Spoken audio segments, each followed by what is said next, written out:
These days, it seems like everyone is selling turntables. Here's one from Totes, the company best known for making umbrellas. But this is actually not a turntable for playing vinyl records. It is a turntable radio, and if I zoom out, you can see how much smaller it is compared to a real turntable. I have no idea why they considered a radio styled to look like a turntable to be a fundamental, especially since this was from the early to mid 2000s when vinyl records were very much out of fashion and virtually no one was buying turntables or records anymore. You couldn't find them in most stores. Most people back then weren't looking for something like this, so it's kind of an odd product. But you can see the features here. Turntable radio, push button to hydraulically open dust cover, AM/FM high fidelity radio, turn knob for belt drive radio tuning, tone arm volume control, lever to select on-off, and AM or FM, requires 4 AA batteries. And this was made for Totes by Eaton, made in China of course, 2002 to 2004. So let's open it up.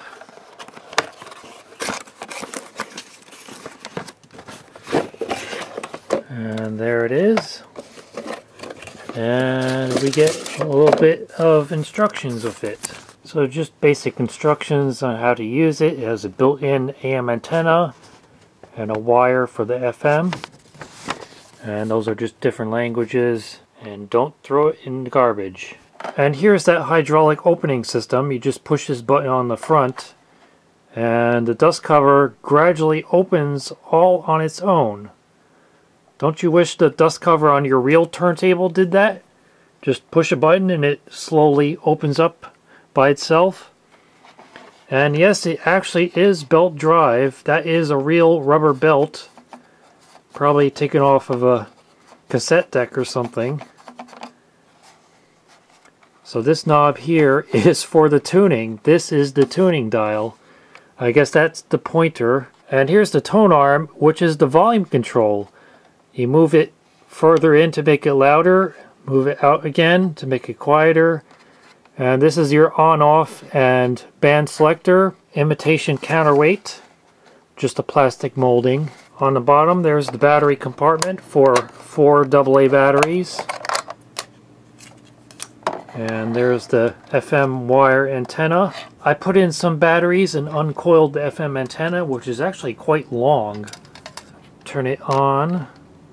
That's AM. Yep, that's the volume control.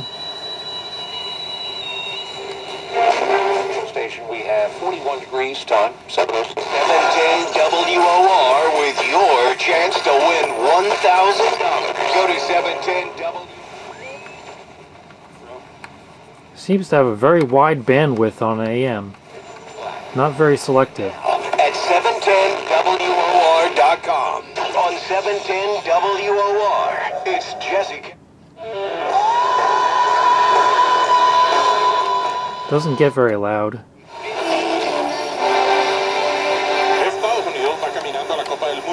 It's picking up a lot of stations, but it's not very selective. The stations just kind of run into each other.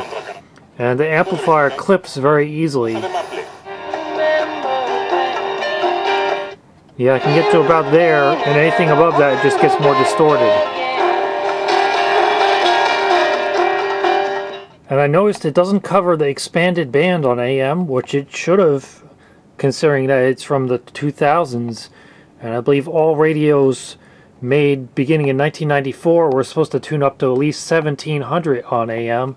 Well, this one only goes up to 1600. Also strange is that it indicates 1425 on the AM dial, even though, at least here in the US, all our AM stations have frequencies ending in a 0. They're on 10 kilohertz intervals, so we would have either 1420 or 1430, but definitely not a station on 1425. Classic Soft Rock, softrockradio.net. So that's the AM. Let's switch over to FM.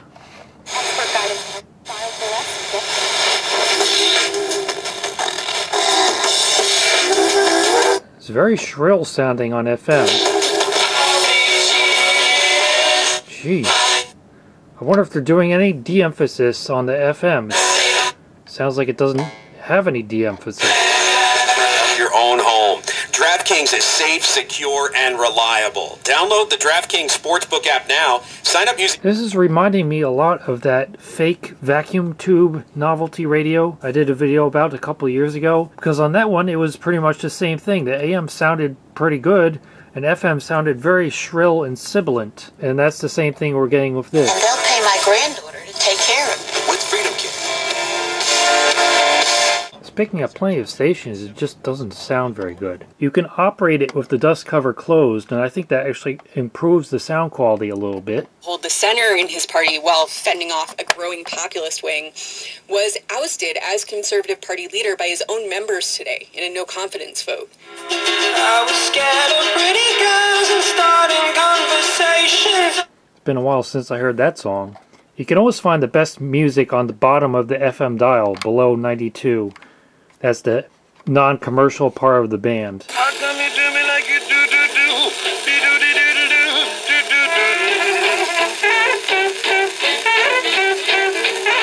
Just imagine this spinning a record, and that's pretty much what it would sound like.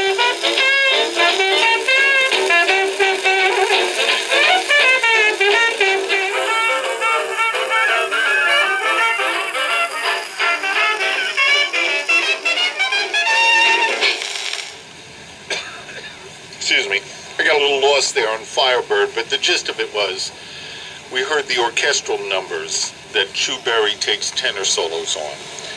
Among the vast number of recordings of Spike Hughes in the United States in April and May of 1933, using the Benny Carter Orchestra augmented by solo stars such as Red Allen, trumpet, certainly Coleman Hawkins on tenor, who certainly outshines Chu Berry, and it's really drawn to your attention because they solo adjacently on most of the orchestral tracks.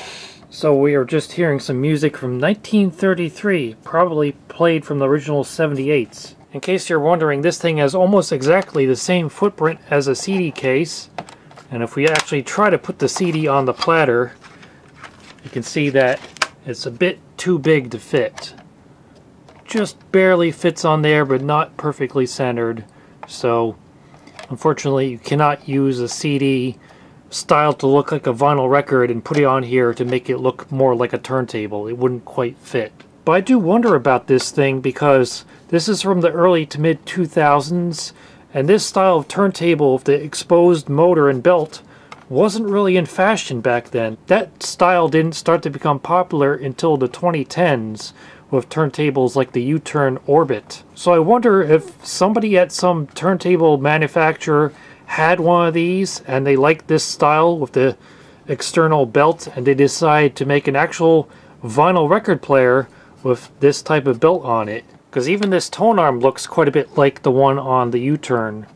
So, I don't know. Possibly an influence from this belt drive AM/FM radio. Probably the first and only belt drive radio you'll ever see. And yes, you can actually take off the belt, and there it is. And then you can kind of play DJ, because this is the actual tuning dial. This is just a knob to help you tune it. So you get, now it's a direct drive radio.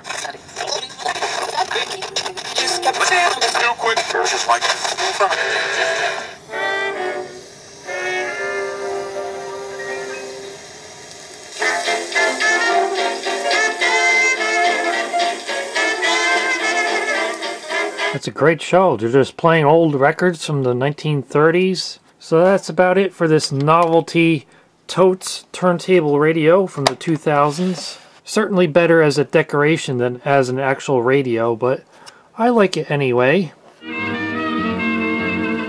case you're wondering about the station playing these old jazz records, it's 89.9 WKCR in New York City.